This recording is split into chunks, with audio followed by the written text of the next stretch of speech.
Welcome to Lessons from Life, the podcast that gleans profound life lessons from everyday life stories. Hosted by Dustin, Fenton, and Brandon Hill.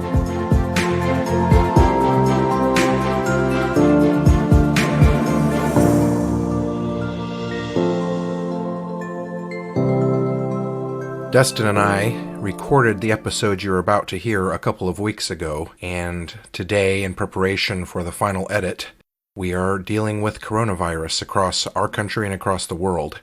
And my role at a university is mainly to take care of the 3,000 plus students who live with us.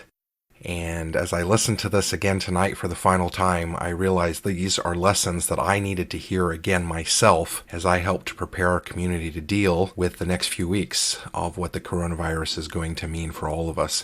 So I encourage you to listen to this and be encouraged and be prepared to make this an adventure that will impact the lives of the people around you and yourself. One of my favorite quotes is from G.K. Chesterton, and he says that an adventure is an inconvenience rightly perceived. And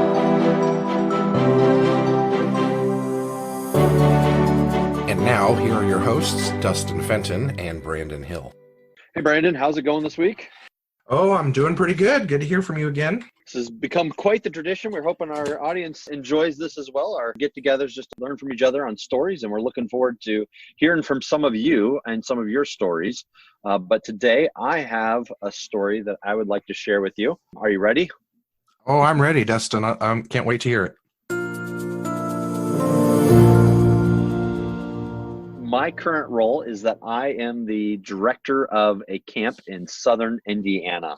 And this happened a few years ago when we had campers here. We have about 500 campers or so a week at this particular camp, ages first grade through 12th grade. So kind of the full gamut every week, 500 campers.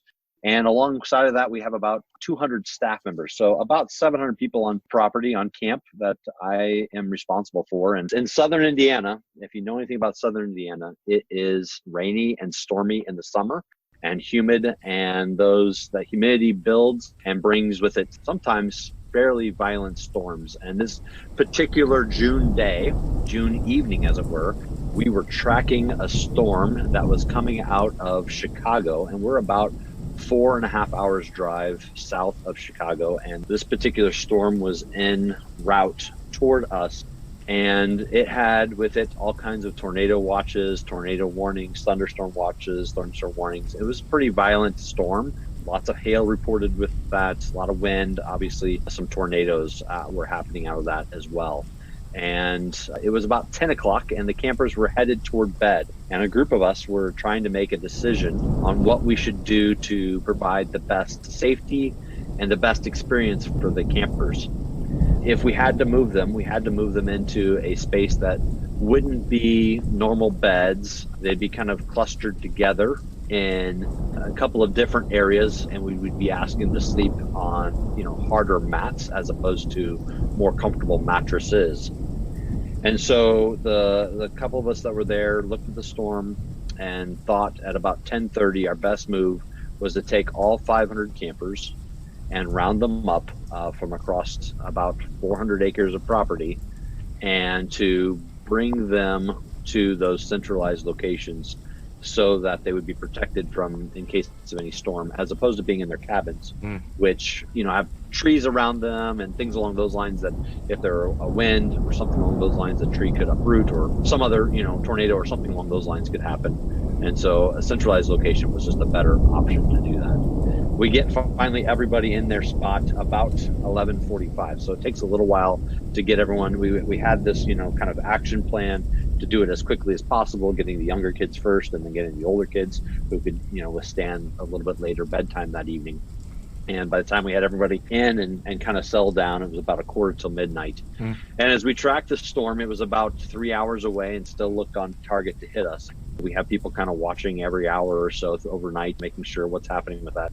It became obvious to us at about 2 o'clock in the morning that we were no longer going to be threat had bared away and had gone to the east of us quite a ways. And in the morning, the counselors and the campers didn't have the best night of sleep because they were out of their own beds and they were sleeping on these mats and kind of in a little bit of foreign environment for them to sleep in anyway. And they realized it didn't rain, it didn't have a tornado, there's no thunderstorm, no hail, no lightning, and they were all a little disgruntled, to say the least, that we had made that call and disrupted their sleep, and they didn't have necessarily, it's easy for me to justify, well, they didn't have the information that we had, and if they would have had that, they would have made that decision too. But we had to kind of grin and bear it a little bit in front of those folks that didn't necessarily have all that information. Right. And so that's kind of the hard thing, and specifically in leadership, and we're all in leadership in some ways, whether we're leading family members or leading ourselves or leading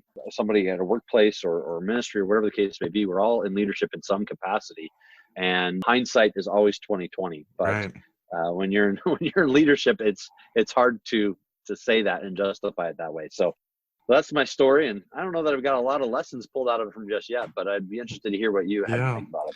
Yeah, well, as a parent who had a kid at your camp several summers in a row, I'm really glad you made those kinds of decisions. I know a couple of times my son was like, we stayed in the dining hall, and I always thought there's a good reason for that. I may not know what it is, but I'm glad that you're watching out for my kid.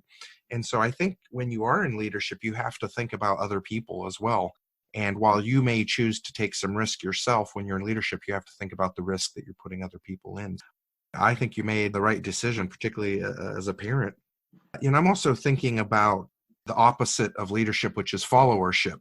And what's the lesson here is that sometimes our leaders may do things that we think are really strange and we don't understand, but to some extent, a good follower trusts that their leader has the best thing in mind. And sometimes you may not know all the details, all the information that would explain why the decision is being made. And I think a good follower who trusts their leader will follow even if they're not sure of why that decision's being made.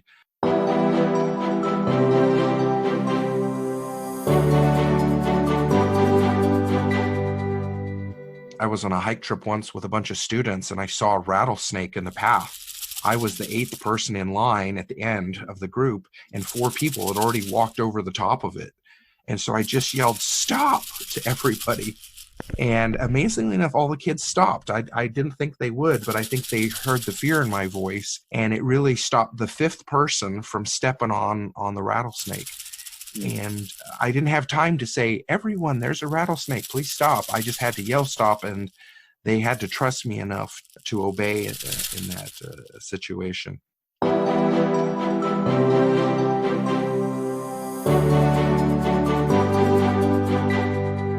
I remember once, Dustin, you and I were actually working at another camp, and we had a tornado actually come down the road towards our camp. It turned a little bit. I think it later was determined to be a straight line wind, but my goodness, we could see something coming. And one of the trees fell in the parking lot where all the camp staff had parked their cars.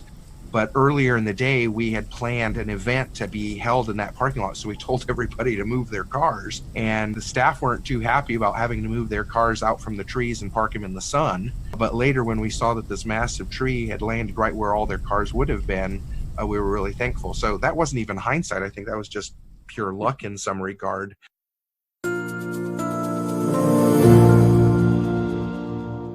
Knowing when to look at the information you have coming down the road and make decisions about it, and weighing out the risk aversion that you have individually versus the form or weight of risk aversion that you're going to have when you're thinking about other people, I think is important. So I'm glad you made that decision. Well, no, I appreciate that. It was the right decision, obviously. Yeah. But I think you mentioned something there that's really important. And I kind of couched my story in the moment of leadership, but you drew out the idea of followership, and that actually probably is harder to do than leadership. And I've been a student of leadership for some time, and encourage people to own the areas of leadership that they have, again, starting with themselves. But, how do you become a good follower, and how do you become a good follower yourself? And that's really about leadership, right? If you, Right. starting with that is just saying, hey, I'm going to do these things. Okay, now actually taking the disciplined time to get up in the morning and go run, or to stop eating after the first meatloaf, or whatever the case may Right. be. So that followership is probably more important than leadership, because leaders in the end, will only be able to lead if they've got people to follow. And so that's really, really important in that kind of relationship and that dynamic. Yeah. Here's another fun story that might encourage you on your decision. A couple of years ago, we had a power outage on our campus. We have 2,500 students living in residence halls, and power completely out. And I think it went out like at 4:00 in the afternoon, and we just kept hearing, "Oh, we'll have it ready in 2 hours. We'll have it ready in 2 hours." And it didn't start up until the next morning, I think at 10 a.m. Well, when you have that many people in residence halls and you have electronic access and fire alarms, you've got to have staff stay up to man the doors, make sure that there's someone awake if there's a fire. And so it really inconvenienced all of our residence life staff, the resident directors, the resident assistants. And I felt really bad because I'm like, man, they're taking shifts. They're not getting sleep. This is kind of a bad thing. And as I was walking around campus, just making sure everything was okay, I'd go into the lobbies of each residence hall, and everyone would be in there playing games and having fun. And they were just really looking at it in a good way. Well, the funny part about the story is at the end of the year, when we were asking a student, what was your favorite memory from this year? Almost every student said the power outage. It was so fun. And I think what happened was, the staff took an event that really could have been bad, discouraging, and they said, let's have some fun with this. And they actually built community by playing games and doing things together in the lobbies by flashlight, so that became a good memory rather than a bad memory. And my guess is all those campers who spent the night in your buildings probably later thought, well, that was really fun. We should do that again. Yeah, no, that's right. Oftentimes that inconvenience creates the biggest opportunity. One of my favorite quotes is from G.K. Chesterton, and he says that an adventure is an inconvenience rightly perceived. So always having that mindset of, okay, what could be an inconvenience? Let's shift that and let's call it for what it could be, and what the possibility is for it, as opposed to what the actuality is for it. So great. That's good. Great. Well, for both of us, next time we have a crisis, let's look at it with that lens. Here's an adventure and an opportunity for us to grow as leaders, and for the followers to grow and maybe have some fun in the moment. That's exactly right. So sounds good, Brandon. We'll look forward to talking with you next week. All right. Take care, friend. All right. Bye-bye. Thanks for listening to Lessons from Life. We hope that you have learned a lesson today that will help you to be more fulfilled in life's journey. If you were inspired by today's episode, please subscribe and review. You can find Lessons from Life at lessonsfromlifeforyou.com.